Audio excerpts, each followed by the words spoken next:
good bones are not enough to sell a house in this market. It used to be that people would spend just a little bit of money for minor updates and or count on the fact that the good bones that were already there would still be able to sell a home and people would take on a fixer upper with some minor projects. That's no longer the case with the market and affordability issues right now for buyers. People already feel strapped for cash on their monthly payment and don't want to take on major projects. So I'm going to tell you exactly where to spend your money, and I'm going to give you the numbers on the return on investment. So number one, the first place you need to start is in the kitchen.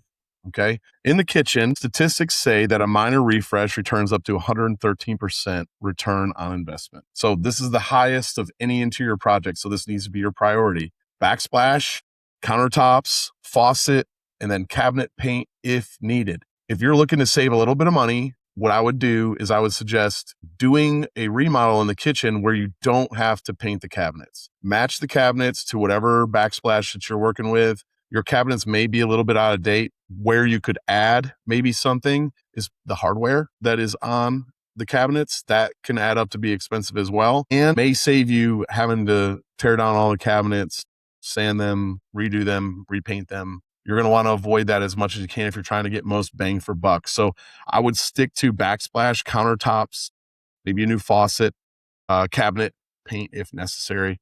And then if you're going to go the full on thing, your return on investment for a full remodel is only 44%. So, well, it says 40 to 53%. So you don't want to do a full gut in your kitchen. You just want to refresh it.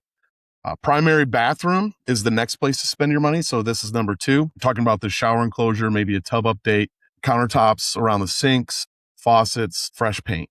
This would return 74 to 80% return on investment. And then a full upscale edition, you only get about a 45 to 55% return.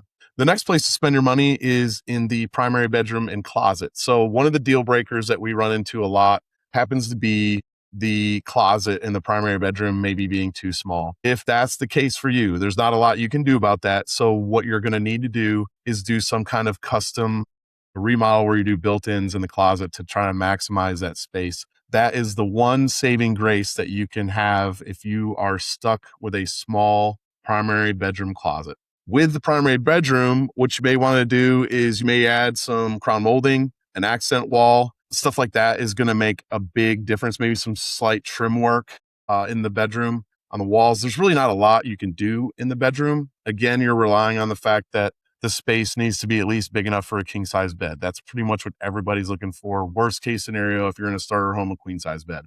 Other than that, that's going to be tough. So you want to add an accent wall to get a little bit of a wow factor. It'll pop in your pictures and it may bring in buyers. Some people may fall in love with something like that. So that is what you're aiming for in that primary bedroom. Beyond that, what you want to do is spend your money in the secondary bathrooms and powder room if you have a half bath. Simple updates, give it a pop, give it a little bit of a wow factor. Don't go crazy with the colors. Try to stay as neutral as possible because somebody may come in and decide that they hate the color that you chose for that. So stay away from high risk, stylish, trendy stuff. Try to stay as contemporary and basic as you can. Don't go wild. All right. Your return on investment in a powder room is 70 to 85% return on investment.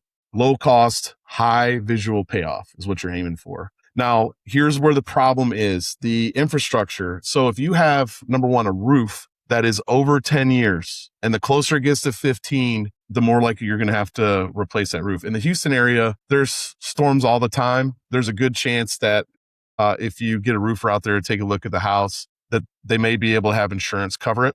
You know, if you need some roofing suggestions, I've definitely got some roofers reach out for that in the League City, Clear Lake area. All right. So if you need that kind of help, that's a big deal. So the reason 15 years is a big deal is because most insurance companies are not going to insure a roof over 15 years. Yes, I know that most of the houses have 30-year roofs on them or 30-year shingles or whatever the heck you want to talk about. And I know people get very upset about this. And this is the reality. Insurance companies will not cover over 15 years. And some of them are getting even tighter, and anything over 10 years is becoming more and more difficult to insure. You're definitely going to be paying probably a higher premium the older the roof. So this is a thing. Infrastructure wise, buyers expect that to already be the case. They already expect those things to be taken care of. So you getting a brand new hot water heater in the house doesn't excite anybody. That's not going to sell your house. That is an expectation. The expectation is there that those things will already be taken care of. So what I'm talking about is the roof, the HVAC, the AC, the plumbing, foundation, all these things should be working. Don't go crazy on these. If you need to make repairs and stuff like that, make repairs. You don't have to go out and buy the highest dollar HVAC system because a buyer doesn't care. A buyer just wants to know that the house is being cooled at the proper temperature. You also want to be careful here in the Houston area with HVAC systems that if they cool too much, you could create a environment for mold.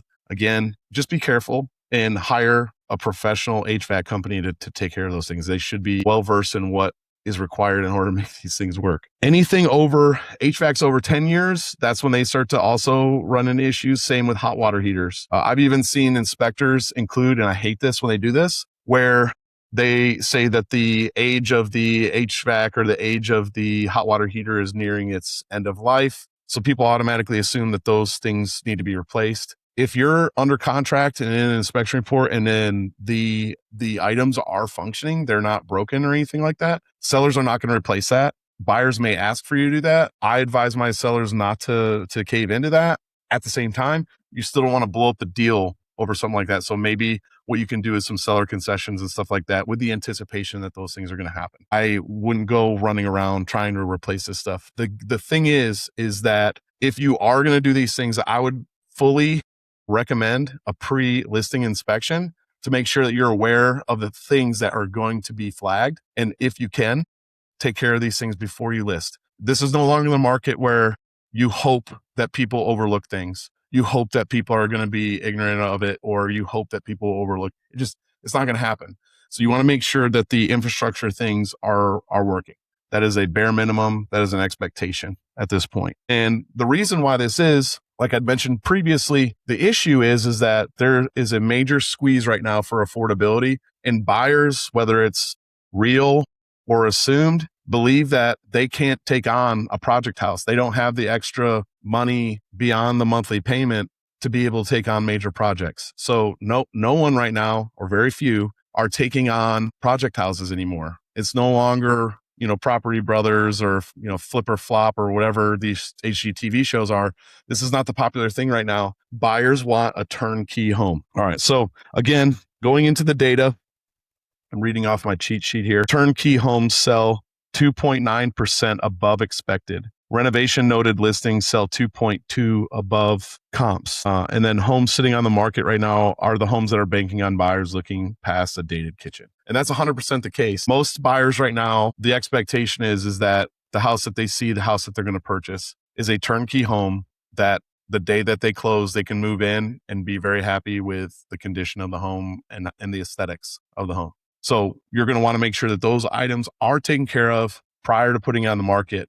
And again, it's super important. And I tell my sellers this all the time. You get one chance at a first impression. Once the house is on the market, it's really hard to make adjustments to it afterwards. The only adjustments you can really make are price. And those price adjustments in this market hurt a lot. And price adjustments do not necessarily guarantee that your house is going to sell. And it very likely is that after you do the price reduction, they're still going to come in even lower than that. So again, you want to make sure that the work is done up front, you price it accordingly, and you price it to sell. In this market, winning is selling the house, not for the top dollar or anything like that. We're obviously going to try and do that, but nobody's setting records right now in this particular market because it is such a buyer's market. And winning, like I said, is selling the house and moving on to the next place. So anyways, just wanted to restate this real quick. The kitchen is a priority. Primary bath is my recommendation for number 2. The bedroom/closet in the primary is number 3. And then secondary bath, number 4. 3 and 4 could potentially be interchangeable. I say primary bedroom, put some sort of accent wall. And then also, like I said, I see a lot of buyers right now are big on closets because of storage space and whatnot. So if you have an older home that isn't necessarily tied to a great primary suite where the kitchen or the closet isn't huge, his and her closets are great. And at the same time, if you have a his and her closet You also want to maybe have a bigger, just one closet, I think are more popular because most of the time it's hers and hers closet, for lack of a better term. So that's basically it. So guys, remember, a good bones, not enough to sell a house in this market. I hope you guys have a wonderful day and make sure you roar your way home when making your purchase. Have a great day.